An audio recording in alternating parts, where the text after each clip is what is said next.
Hi, so my name is Megan Kiley, and I'm going to be talking about the regulation of the gastric phase of digestion today. So to get started, what is the gastric phase of digestion? So the gastric phase of digestion is the second phase of digestion. It happens after the cephalic phase, and it takes place in the stomach. So the stomach has three different functions. The first function is storage. So the stomach will store ingested food before passing it to the small intestine where nutrients get absorbed. The stomach will accommodate the food that you've ingested, so the stomach will actually distend if you've ingested a large amount of food. The second function of the stomach is digestion. So the stomach is responsible for both chemical and mechanical digestion of the food that we've eaten, which means that it'll mix up all the food in order to create the soupy mixture known as chyme before regulating the passage of that chyme into the small intestine. And the third function of the stomach that we won't really focus on today is defense. So the stomach will defend by destroying any bacteria or microorganisms that we ingest when we're eating, and it'll also defend against its own disintegration by any acidic stomach secretion. So the secretions of the stomach can be very acidic, and we have to have a way to defend against having the stomach lining degrade. So the gastric phase of digestion is prompted by the presence of food in the stomach, so that will go ahead and activate gastric activity.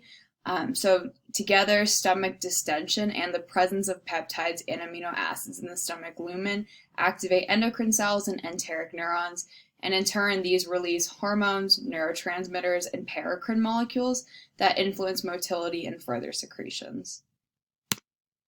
So let's talk about the gastric secretion. So as we see here, we can see the gastric mucosa on the left-hand side and the different types of cells in the gastric mucosa that are responsible for secretion. So majority of gastric secretions occur during the gastric phase. 2/3 of all gastric secretions will occur during this phase.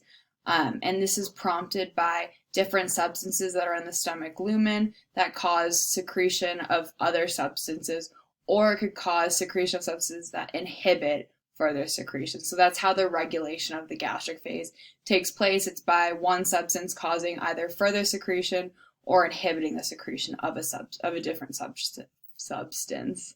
So there are four major secretions that we're going to talk about today: gastrin, acid, enzyme, and paracrine secretions.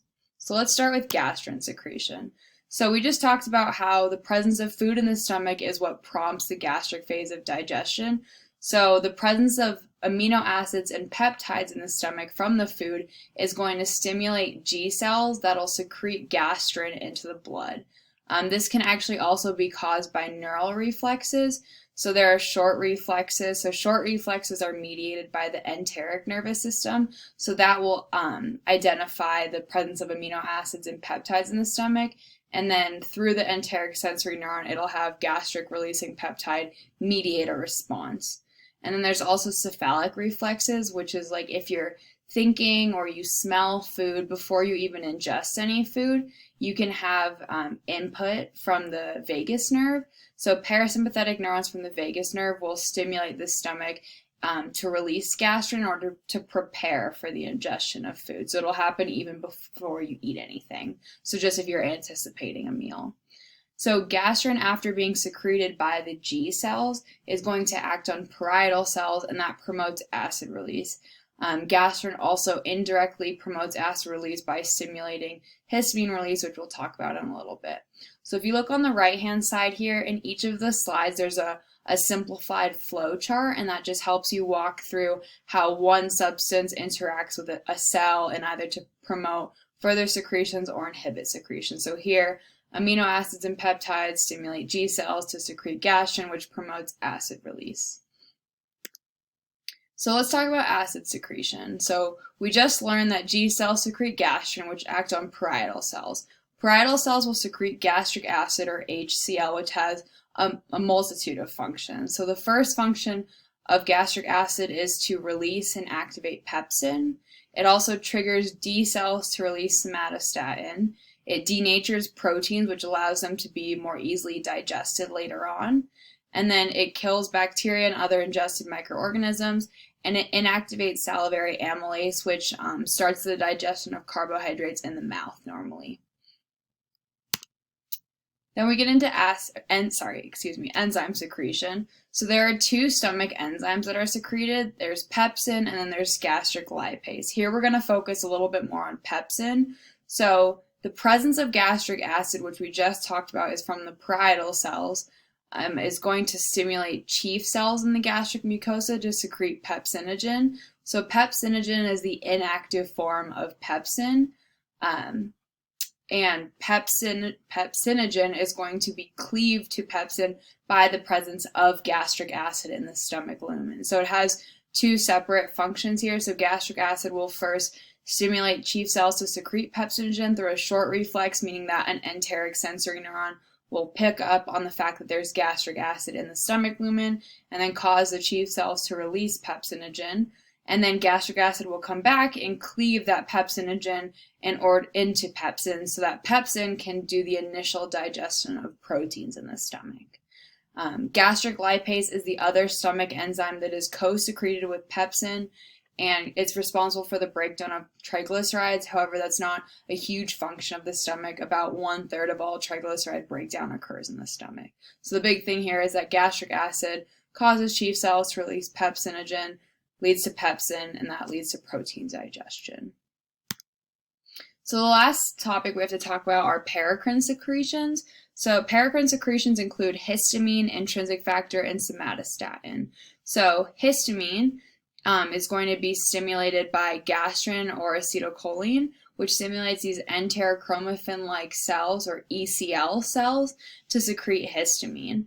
So this histamine acts on parietal cells to cause them to secrete gastric acid. So it's an indirect way that gastrin will work through ECL cells to cause acid secretion in the end. There's also intrinsic factor, which is secreted by the parietal cells. So the parietal cells that are going to secrete acid also secrete intrinsic factor, and this complexes with vitamin B12, and that's needed for absorption of B12 in the intestine. And then finally there's somatostatin. Somatostatin is secreted by D cells, and this is in response to the gastric acid in the lumen of the stomach. And the function of somatostatin is that it's the primary negative feedback signal for gastric secretions. So it'll inhibit the parietal cells that secrete HCl. It'll inhibit the ECL cells that secrete histamine to stimulate acid release, and it'll inhibit the chief cells as well. And like we just talked about, let me see. The chief cells will normally secrete pepsinogen. So just to clarify there. So this final slide is actually a diagram taken from the book, and this gives you an overview of everything we talked about and how it's related to each other. So like we discussed in the beginning, regulation of the gastric phase of digestion really depends on what substances are secreted and how they affect different cells and their own secretions. So let's start from the very beginning. So here we have either food or we have cephalic reflexes, which initiate the release of gastrin from the G cells. So let's just look at the food short reflex portion. So the presence of amino acids or peptides is going to be picked up on by the enteric sensory neuron in the gastric mucosa, and you can see the short reflex here, so mediated by the enteric nervous system, which activates G cells and causes them to secrete gastrin. So as we know, gastrin has a couple of different functions here. So gastrin is going to work on ECL cells so that they secrete histamine, and gastrin is also going to act upon parietal cells, so the parietal cells directly secrete gastric acid. So through the release of histamine, it indirectly also releases gastric acid. And then the presence of gastric acid in the stomach has multiple different functions. So here, the presence of gastric acid first will be detected by an enteric sensory neuron, and then this, through the enteric nervous system, acts on a chief cell and causes it to release pepsinogen. Since pepsinogen is inactive, the gastric acid will come in and it'll cleave pepsinogen to pepsin, so pepsin can break down proteins. The presence of gastric acid will also cause the D cells to release somatostatin, which we just talked about is the primary negative feedback signal for the gastric phase of the digestive system. So somatostatin will first inhibit G cells, which secrete gastrin. It will inhibit ECL cells to stop the release of histamine. It will inhibit parietal cells to stop the release of gastric acid, and then it will go over here and inhibit the chief cells to stop the release of pepsinogen.